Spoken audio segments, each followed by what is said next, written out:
Hace 40 años, 8 estudiantes que querían cambiar al mundo con las armas fueron capturados por las fuerzas del orden en la selva amazónica. Algunos huyeron, otros fueron apresados y uno de ellos, con su muerte y su talento, no cambió al mundo, pero marcó para siempre a una ciudad. Un hombre triste. A los 20 años, Javier Heró ya era el poeta más talentoso de su época. A los 21 años, Javier Heró murió acribillado por 29 balas en las aguas del río Madre de Dios, en Puerto Maldonado.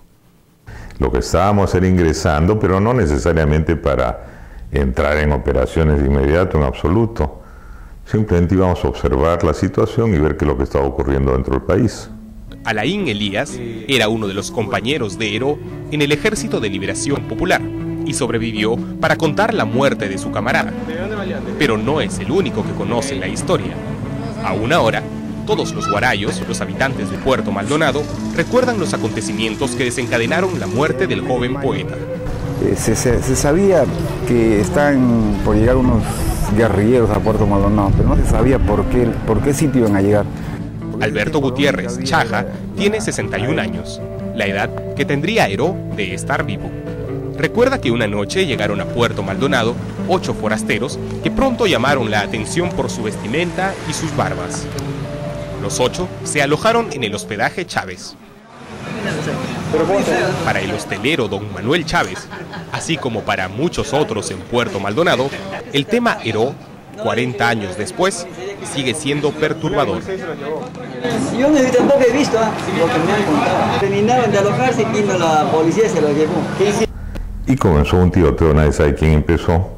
En medio del tiroteo con la policía, Elías y Heró escaparon del pueblo y pasaron la noche en el monte. Mientras tanto, los ánimos se caldeaban en Puerto Maldonado. Muchos civiles alistaban sus armas contra los comunistas. El comentario era de que habían llegado los guerrilleros, se decía en aquella época, ¿no? Eran los guerrilleros que iban a coger a las monjas, a los curas que los iban a matar, que a nosotros éramos niños igual y era un escándalo. Rina Medina tenía 13 años en 1963. Ella recuerda que a la mañana siguiente, el 15 de mayo, Heró y Elías consiguieron que un balsero los ayude a trasladarse al otro lado del río Madre de Dios. Intentamos, pero en ese momento ya estaba la otra canoa que comenzó a disparar.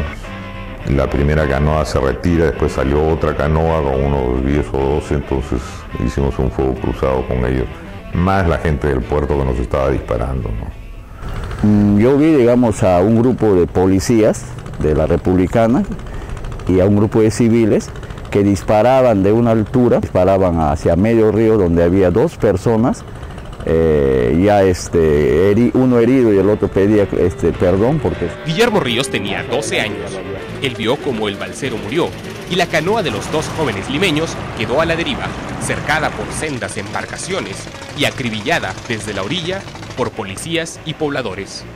Entonces me dice, me estoy muriendo, le digo, no, aguanta porque yo ya estaba herido y solamente lo veía sentado, digamos, ¿no? Y yo estaba en el fondo de la canoa, ¿no? Entonces el fuego se centra sobre él básicamente. Él ya estaba muerto.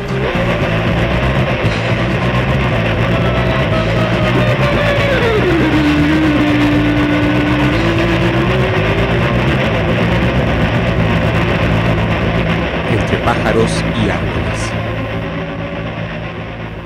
El pasado 15 de mayo, Rafael Pihuicho Ríos, el único presidente regional del movimiento Nueva Izquierda, presidió su primera inauguración oficial como jefe de la empobrecida región Madre de Dios. El develamiento del busto de Javier Heró, en el asentamiento humano del mismo nombre, en las afueras de Puerto Maldonado. Él más que un guerrillero, más que un hombre de izquierda, era un poeta que amaba a su país, que amaba a su pueblo. Y el tiempo le ha dado la razón, ahora el pueblo lo recuerda, los estudiantes lo admiran. Desde el fallecimiento de Heró, Puerto Maldonado ha cambiado mucho.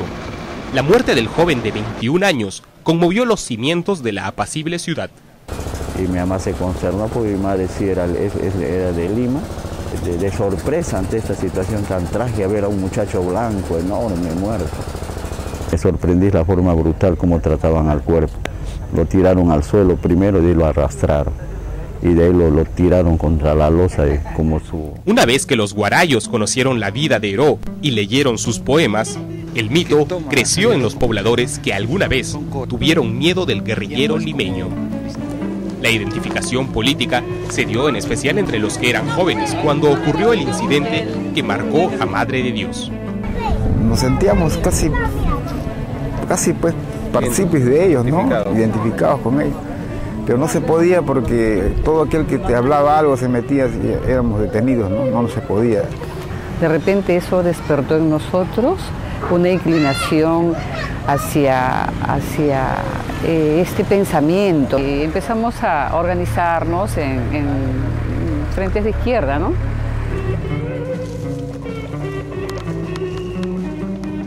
Este jueves, todo Puerto Maldonado conmemoró el aniversario de la muerte de su héroe. En la tarde, una delegación, portando banderas de Madre de Dios, le rindió homenaje en su tumba, la más vistosa del antiguo cementerio de la ciudad.